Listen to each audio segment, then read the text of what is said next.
what is it about Maul that the fans can find appealing? I feel like some fans may be able to resonate with him in certain ways of, if you have experienced loss, then you will be able to resonate with him in a sort of like PTSD kind of way. Everyone's experienced loss in some way in their life. Like me personally, that's how I resonate with Maul, because Maul lost his mom, lost his brother, and in some ways kind of lost his father, in terms of his father kind of kicking him to the curb. Not that I've lost my father, but I did lose my mom in the middle of the project. So I do feel like I resonate with Maul in that capacity. It's huge.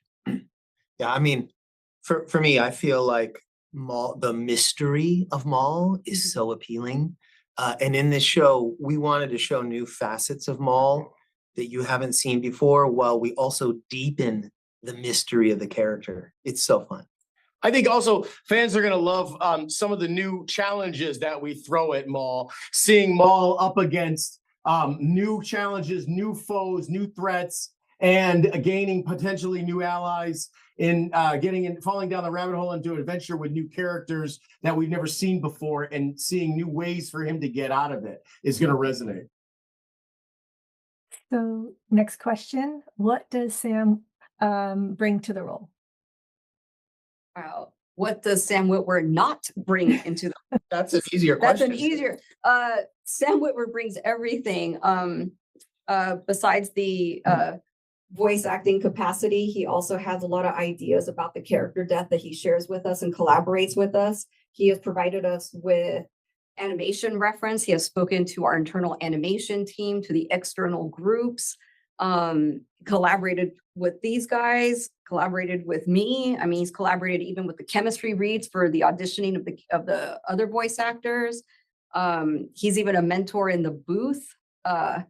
There's just so much to say about him. Yeah. We love collaborating with Sam. Not only is he an amazing actor, but he just brings so much knowledge of the character, and we find that's the best way to keep this character authentic. So we talk to him constantly. And yeah, I mean, seeing him in the booth, there are times where he'll be done with a session, but he'll still stick around on the day of the record to read lines with the other actors, so that they have an actor to read with, instead of one of us that are not actors. And he just cares so much about it that, you can feel it in his performance if we're doing it right. It's just an absolute pleasure to work with Sam, and he's so immensely talented that we often say that, despite the fact that he's portraying this former Sith Lord, he is, in essence, our resident Jedi Master. There is kind of like our North Star keeping us honest. Okay. Next question is, what can you tell us about the relationship between Maul and Devon, and why is her character so crucial to the story?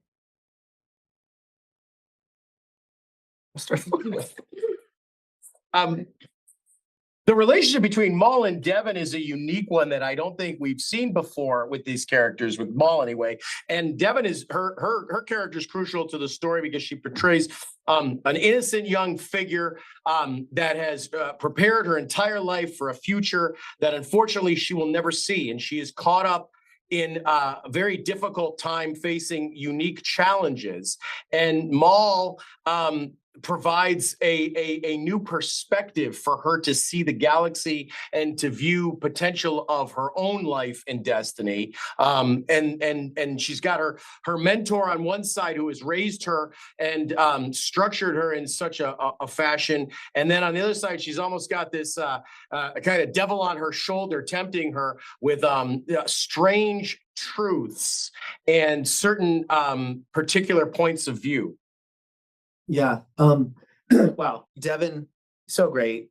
Gideon Adlon, such a great actor, working with Sam closely. Their relationship is so interesting and nuanced. She's a little bit of a different kind of Jedi than we've seen, because she is a Jedi trained at the Jedi Temple prior to Order 66, and she's still with her master. So she embodies all of the goodness and truth of a Jedi, but she's living in a time where she has to bend the rules a little bit that we don't normally see in a good guy Jedi, and it creates opportunities for some crazy dialogue and interesting attitude that you wouldn't normally see in a Jedi. And when Maul sees her, he sees potentially great greatness to help him in all of his goals. And so as they get intertwined, it gets complicated and interesting. And it's really the heart and soul of the show.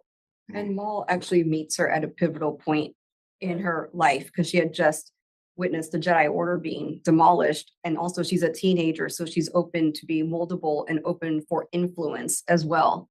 So that could be attractive to someone like Maul. He's so bad. Yeah. Okay, next question. Can you please talk about the amazing ensemble cast that you have rounded up, many whom fans will recognize from previous Star Wars roles in the Star Wars universe? We are just so delighted and grateful with this cast. I mean, it's a whole between our new actors that we brought on that we are just it's a pleasure to work with, and they're so immensely talented. They bring such life to these roles, and even to try to write for them, and you know, they inspire us to be better, do better writing, to uplift and give them their performance that they're utilizes the, you know, at least part of the potential. And then we also have our returning champions, which we brought back, of like a greatest hits package of the best of Star Wars that this show has. Yeah, including Vanessa Marshall. Oh my God. Yes. As Rook Cat, Oh. reprising a role. And of course, is Harrison Dula. We love Vanessa. She's so awesome. Ben Diskin, Oh my God. Morley, Sneaky. Mhm. He's been everything. He played some really cool roles. One of the best humans on planet Earth, D. Bradley Baker, comes in. We love D. We had so much fun working with him on the Bad Batch. Steve Bloom, who AJ plays Locascio. Icarus. AJ Locascio, who plays Marak. These are all people we worked with on different shows, and we don't want to shortchange anybody. There's so many cast members. Stephen Stanton came in to play. I mean, Stanton's done Yeah. everything, and he plays Mark Krim. And these are, to what Maddie was saying, like these are our like best pals, the champions, the ones who come in and they get it and they know how to give us a multitude of things. And one thing that was really cool, David Collins, who's done so many voices for us. He's played stormtroopers in so many shows, even the live action shows, along with Sam Witwer.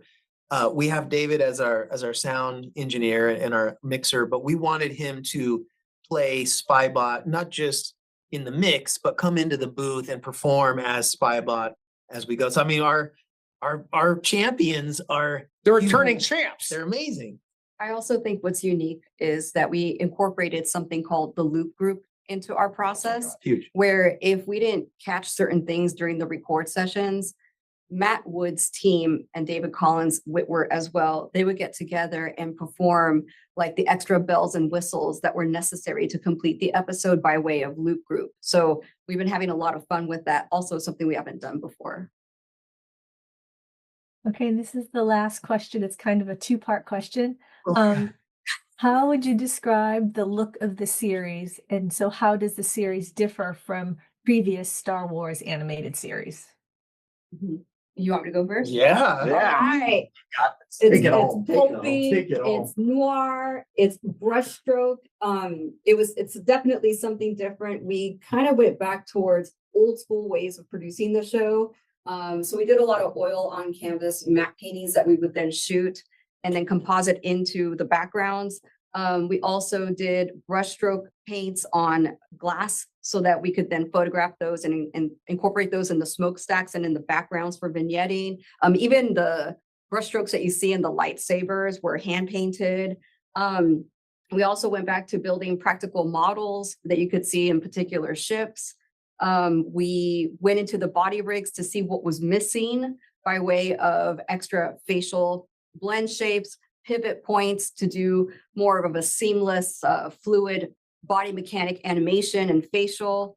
We did a lot of that. Martial And I think, arts? like, oh yes, our story artists and our animators, they have a martial arts background. So we would go into a room and video rep them doing high kicks or roundhouses, incorporate that into the fight sequences and the animatics.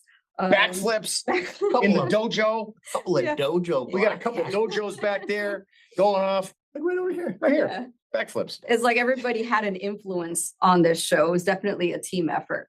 And that is one of the, I can't top that. That's the best answer of all No. time. But that last point is something Dave wanted us to do to make the style of the show different. He wanted to see the hand of the artist in every frame. I think we've accomplish that, but it is no small feat.